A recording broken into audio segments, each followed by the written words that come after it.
Hello, আপনি শুভেন্দু অধিকারী নন তো আমি জানি। আমি ফোন করেছি আপনাকে কথাটা বলার জন্যে। আপনি আমার কথাটা শুনুন। হ্যাঁ শুনুন।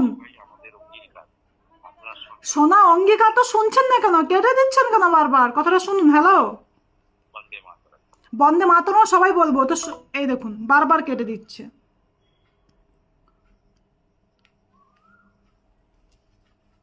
বলছে আপনার কথা শোনা আমাদের অঙ্গীকার। আমি শুভেন্দু মহাশয় কি বললো? হ্যালো, আওয়াজ হচ্ছে, ফ্যানের আওয়াজ হচ্ছে। আর আপনার কথা শোনার জন্য যদি আপনারা বসে আছেন তাহলে শুনছেন না কেন? কথাটা শুনুন আমার। প্রবলেম হয়েছে বলে ফোন করছি বারবার। আপনি তো আপনার কথা বলে রেখে দিচ্ছেন। আমার কথাটা শুনুন, কেন ফোন করছি জানুন? বারবার কেটে দিচ্ছে।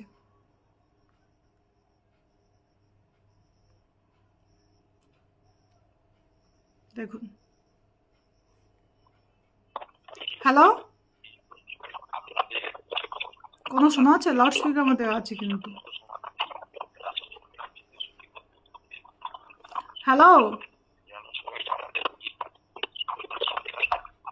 কিছু বোঝা যাচ্ছে? আমার কথা কি জানতে চেয়েছে? হ্যালো, কেটে দিচ্ছে।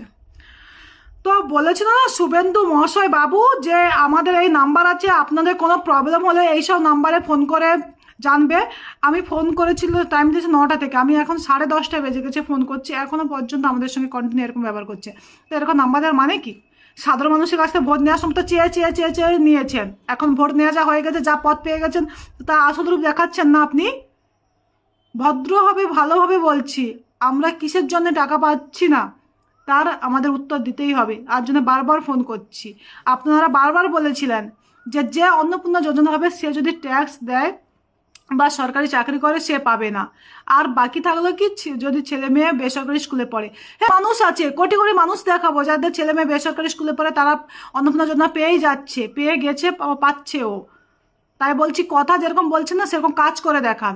তার ছেলে মেয়ে পড়ছে বেসরকারি স্কুলে, সে পাচ্ছে, আমি কেন পাবো না? সেটা আমাকে জবাব দিতে হবে না?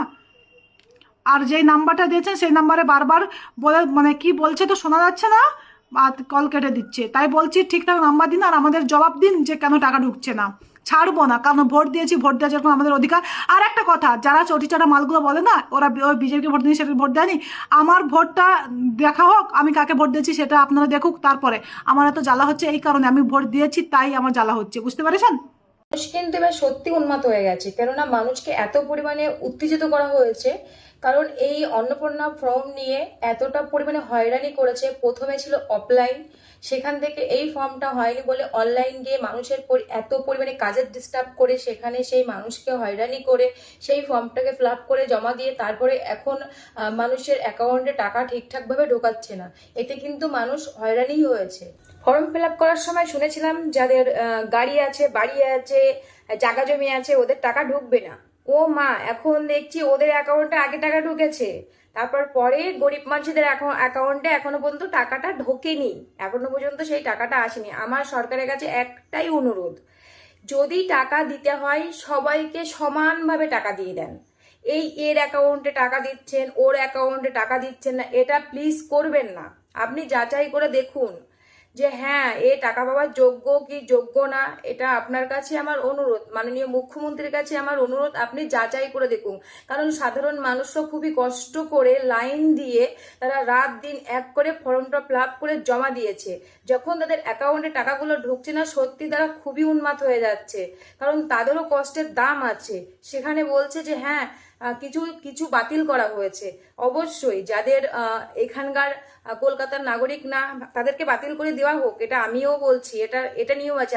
মানে অন্নপূর্ণা ভান্ডারের টাকা কিন্তু অবশ্যই ঢুকেছে, এটাকে মানে অস্বীকার করা যায় না যে অন্নপূর্ণা ভান্ডারের টাকাটা ঢোকেনি, অবশ্যই ঢুকেছে। কিন্তু যেসব মানুষের পাওয়ার কথা সেসব মানুষ কিন্তু পায়নি। তারা আর্তনাদ করছে যে আমাদের টাকাটা প্রচুর দরকার, আমাদের টাকাটা কেন এলো না।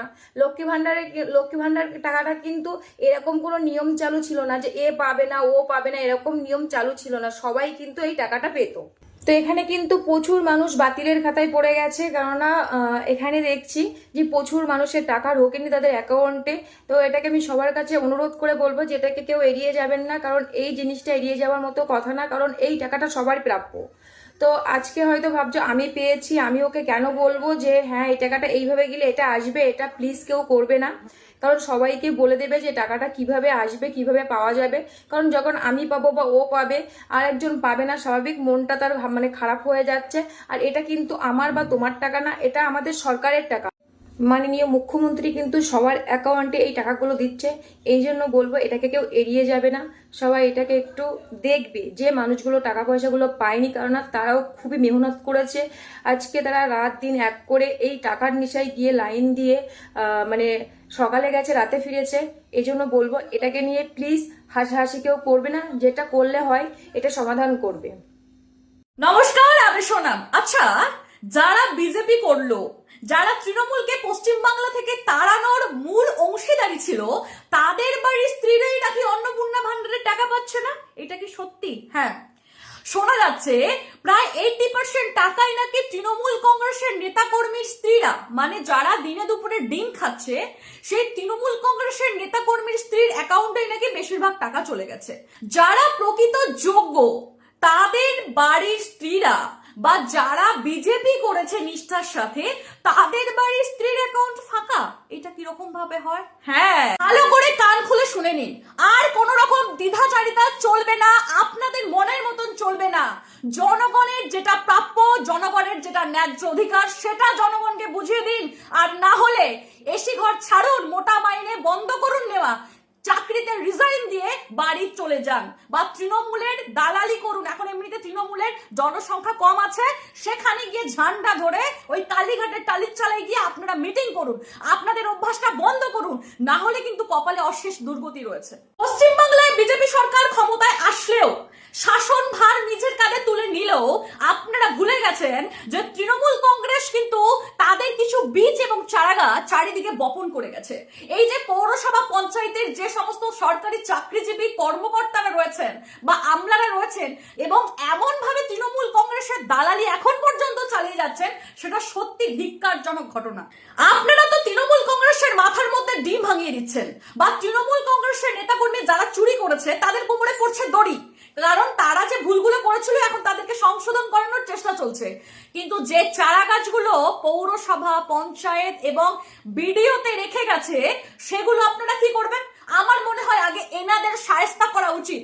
এই সরকারি চাকুরিজীবীগুলো, এই দেখুন বান্ডিল বান্ডিল যারা লাইনে দাঁড়িয়ে, রোদ্দুরে দাঁড়িয়ে, ঘামে পচে মরে যে সমস্ত মহিলা বাচ্চা বাড়িতে রেখে গিয়ে লাইন দিয়ে দাঁড়িয়েছিল, তাদের কাগজগুলো এরকম ভাবে ছড়ানো রয়েছে। পাচ্ছে কারা? তৃণমূল কংগ্রেসের নেতাকর্মী স্ত্রীরা পেয়ে যাচ্ছে।